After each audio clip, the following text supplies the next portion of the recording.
سر بکاف سر بلندی و بندی و بند زنده باد زنده باد زنده باد زنده باد سر بکاف سر بلندی و بندی و بند زنده باد زنده باد.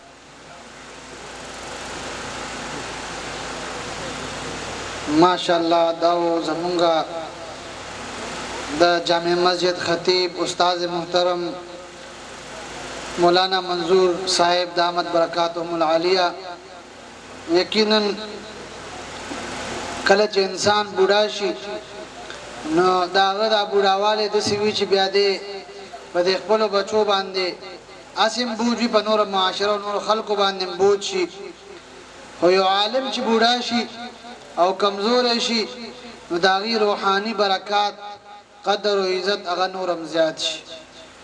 دا الله رب العزت دا مرتبه دوی لور کوي.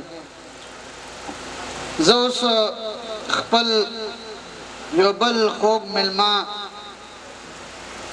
د پېښور یونیورسيټي فارمیسی ډپارټمنټ پروفیسر انعام الله صاحب د دعوت ورکوما چې هغه راشي او تاسو پوڑاندې یو لس منټه مختصرا خبرو کی پروفیسر انعام الله صاحب.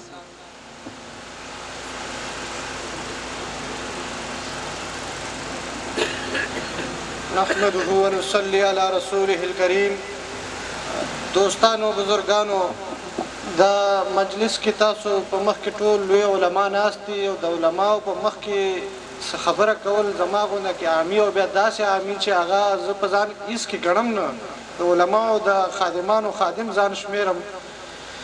خو به هر حال چې څومره زه په خپل ناقص عقل پوهېږم یو څو ضروري خبرې تاسو ته درخواست کوم.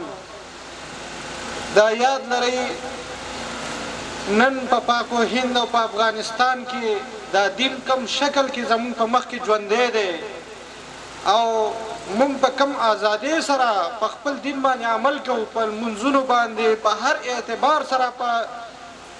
اعتبار سره مونږ په دین کې ازادي لرو. دا فقط او فقط دا زمونږ د اکابرین علماء دیوبند او زمونږ د علماو قربانیان دي. هغه ویني توی کړی دي هغه خپل عمرونه تیر کړی دي او خپل مال او خپل عمرونه خپل قوتونه دې لپاره صرف کړی دي. او یاد لرئ دوستانو دا دین کار الله تعالی د هر چا نه اخیستی شي او په تیرو امتونو کې تاسو وګورئ یعنی الله تعالی چې کوم کار انبیاء کرامو ته ورکړو هغه کار وارثان نن په دې دور کې زموږ علما دي.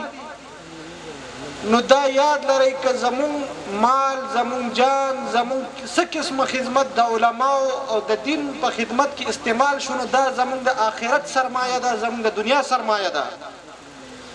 نو زه تاسو ته یو مختصره غونډه کې خبره کول غواړم چې په خپل ژوندۍ کې لږ غونډه کې ټایم وباسئ او روزانه لږ غونډه کې مدارس سره تعلق جوړ کړئ او خپل ځان خپل ماشومان خپل رشتہ داران د دین علم د لپاره مختص کړئ.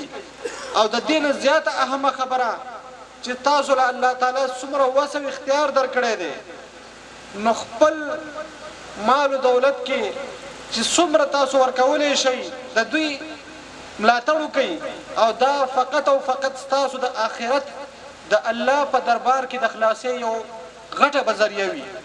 او دغه زما یو عاجزانه غونډه کې درخواست دی چې هر کار کې هر خبره کې هر مسلې کې ځان د علماو تابع کړئ.